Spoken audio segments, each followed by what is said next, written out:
तो hello friends, welcome back to my channel. और friend, आज की वीडियो सीरीज के अंदर हम डिस्कस करने वाले हैं इंटरनेट ऑफ थिंग्स के अंदर अगले टॉपिक को, जिस टॉपिक का नाम है review of basic micro controllers and interfacing. ये क्या होता है, इसको हम डीप में समझेंगे, लेकिन उससे पहले मैं रिकमेंड करना चाहूँगा, अगर आपने हमारे IoT के प्लेलिस्ट को एक्सेस नहीं किया है तो ज़रूर एक्सेस कीजिएगा। प्लेलिस्ट का लिंक आपको नीचे डिस्क्रिप्शन बॉक्स में मिल जाएगा, आप वहाँ से उसको चेकआउट कर सकते हैं। आइए चीज़ों को स्टार्ट करते हैं। सबसे पहला पॉइंट इसके अंदर कह रहा है कि review of basic controllers and interfacing microcontrollers are fundamental concept in modern embedded system including IoT, that means Internet of Things applications। यानी जो आपका review of basic micro controller और इंटरफेसिंग जो है वो एक प्रकार का फंडामेंटल कंपोनेंट है जो कि मॉडर्न एम्बेडेड सिस्टम के अंदर इंक्लूड होता है, इंक्लूडिंग IoT के अंदर। और they act as the brain of many devices handling input from sensor, processing data and controlling actuators and to produce the desired output। And ये एक्ट करता है एक ब्रेन की तरह, जो कि बहुत सारे जो डिवाइसेस होते हैं उनके ब्रेन की तरह ये वर्क करता है। और जो भी इनके इनपुट सेंसर्स होते हैं वो सारी चीजें इसके अंदर काम करती है। प्रोसेसिंग डेटा और कंट्रोलिंग जो प्रोसेस होता है वो काम करता है इसके अंदर। ओके, उसके बाद कह रहा है कि the review will be basic of, उसके बाद जो पॉइंट जो है वो कह रहा है कि this review will cover the basic of micro controllers and the essential principles of interfacing them with other component. Okay, यानी ये जो आपका रिव्यू है वो अलग जो आपके माइक्रो कंट्रोलर्स होते हैं उनके अकॉर्डिंग भी काम करता है। अब यहाँ पे पॉइंट आता है what is the micro controller, यानी माइक्रो कंट्रोलर क्या होता है। तो इसमें सबसे पहला पॉइंट कह रहा है कि micro controller is a compact integrated circuit that means IC design to govern specific operation in embedded system. यानी जो माइक्रो कंट्रोलर एक प्रकार का कॉम्पैक्ट इंटीग्रेटेड सर्किट है जो कि गवर्न करने के लिए यूज होता है जो भी स्पेसिफिक ऑपरेशन जो होते हैं एम्बेडेड सिस्टम के अंदर जो यूज होते हैं उसके लिए।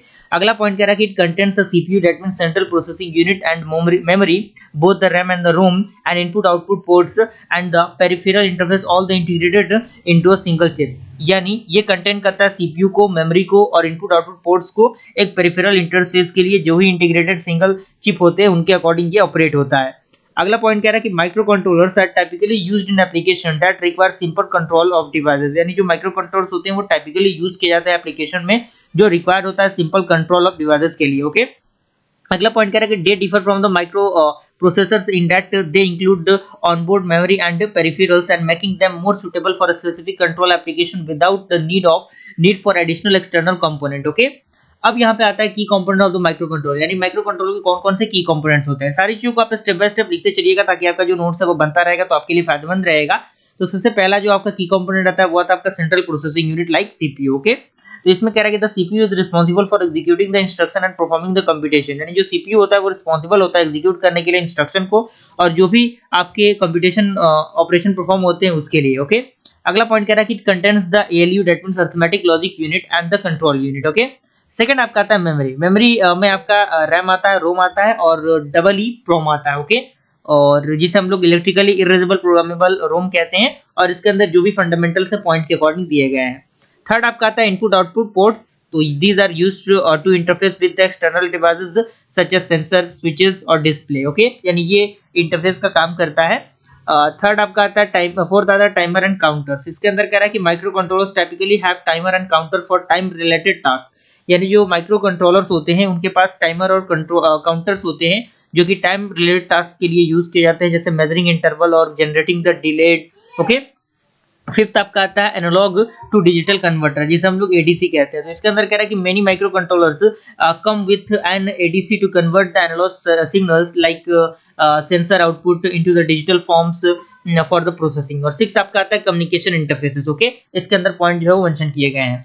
अब यहाँ पे कुछ पॉपुलर माइक्रो कंट्रोलर्स होते हैं जो कि आते हैं, जिसमें सबसे पहला आपका आता है जो आपका अरोडोनिया है वो आता है, जिसे हम लोग TM मेगा 3280p कहते हैं। और ये क्या होता है, ये यहाँ पे दिया हुआ है कि it is the one of the most popular micro controller platform for beginners. यानी ये one of the most popular micro controller है जो कि बिगनर के लिए यूज होता है and it is based on the 80 mega 328p chip and included and easy to use as IDE, that means integrated development environment। यानी ये integrated development environment के लिए easy to use होता है and it is widely used in hypothesis project and its IoT application। Second आपका आता है PIC micro controller, जिसे हम लोग माइक्रो चिप कहते हैं। तो ये क्या होता है, तो PIC micro controller are well known for their reliability and easy of use in embedded system. यानी इजी टू यूज के लिए इसको जानना काफी जरूरी हो जाता है। And the PIC 16 and PIC 18 series are commonly used in industrial and commercial application। okay, third आपका आता है ESP8266 और ESP32। अब ये सारी चीजें क्या होती हैं, सारी चीजें यहाँ पे दी गई हैं, जो भी माइक्रो कंट्रोलर का प्रोसेस है यहाँ पे दिया हुआ है, और एट द फंडामेंटल आपको ये छोटे छोटे पॉइंट्स आपको पता होने चाहिए। अब यहाँ पे कुछ बेसिक माइक्रो कंट्रोलर इंटरफेसिंग आता है। तो यहाँ पे पॉइंट कह रहा है कि interfacing a micro controller with other component is a critical part of embedded system design, यानी ये काफी क्रिटिकल पार्ट होता है एम्बेडेड सिस्टम डिजाइन का। And the ability to connect sensor, actuators and communication modules allow the micro controller to interact with the external world, यानी ये जो ability होता है वो कनेक्ट करता है सेंसर को, एक्चुएटर्स को, कम्युनिकेट करने के लिए मॉड्यूल्स को, जो अलाउ करता है माइक्रो कंट्रोलर को इंटरेक्ट करने के लिए जो भी एक्सटर्नल वर्ल्ड होता है उसके अकॉर्डिंग। अब यहाँ पे कुछ बिलो और द फंडामेंटल इंटरफेसिंग टेक्निक है जो कि यूज होती है, जिसमें सबसे पहले आपका आता है interfacing sensor with micro controllers. इसके अंदर कह रहा है कि sensor provide the micro controller with the input data from the environment like temperature, humidity, light, यानी जो सेंसर्स होते हैं वो प्रोवाइड करते हैं माइक्रो कंट्रोलर को इनपुट डेटा के अकॉर्डिंग जो भी एनवायरनमेंट से मिलती है, जिसमें टेम्परेचर आता है, ह्यूमिडिटी आता है, लाइट आता है, ये सारी चीजें। अगला पॉइंट इसी के अंदर कह रहा है कि these sensors often output an analog signal which must be converted into a digit signal for processing by the micro controller. अब यहाँ पे एनालॉग सेंसर आता है। एनालॉग सेंसर क्या होता है उसका एग्जांपल यहाँ पे दिया हुआ है। डिजिटल सेंसर क्या होता है, डिजिटल सेंसर का एग्जांपल दिया हुआ है, और यहाँ पे एग्जांपल आता है, एग्जांपल इसका दिया हुआ है। कोई छोटी छोटी चीजें हैं, आपको कोई परेशान नहीं करेगा ये टॉपिक, कोई दिक्कत परेशानी इसमें नहीं होगी आपको। सेकंड आपका आता है interfacing actuators with micro controller.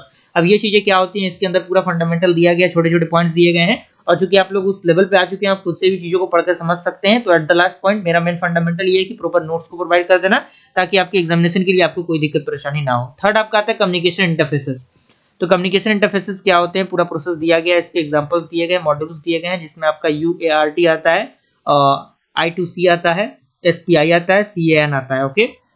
Fourth आपका आता है इंटरफेसिंग विद डिस्प्ले, जिसमें LCD आता है, OLED आता है, और फिफ्थ आपका आता है इंटरफेसिंग विद कम्युनिकेशन मॉड्यूल्स, जिसमें वाईफाई मॉड्यूल, ब्लूटूथ मॉड्यूल्स, ये सारी चीजें आती हैं। अब यहाँ पे हम चैलेंजेस की बात करें जो कि माइक्रो कंट्रोलर इंटरफेसिंग के अंदर यूज होती हैं चैलेंजेस, जिसमें सबसे पहले आपका आता है पावर कंजम्पशन, दूसरा आता है सिग्नल कंडीशनिंग, तीसरा आता है नॉइज एंड इंटरफेरेंस, चौथा आता है आपका कॉम्प्लेक्सिटी इन कम्युनिकेशन, और सारे चीजों के अंदर एक एक पॉइंट आपका लिखा हुआ है।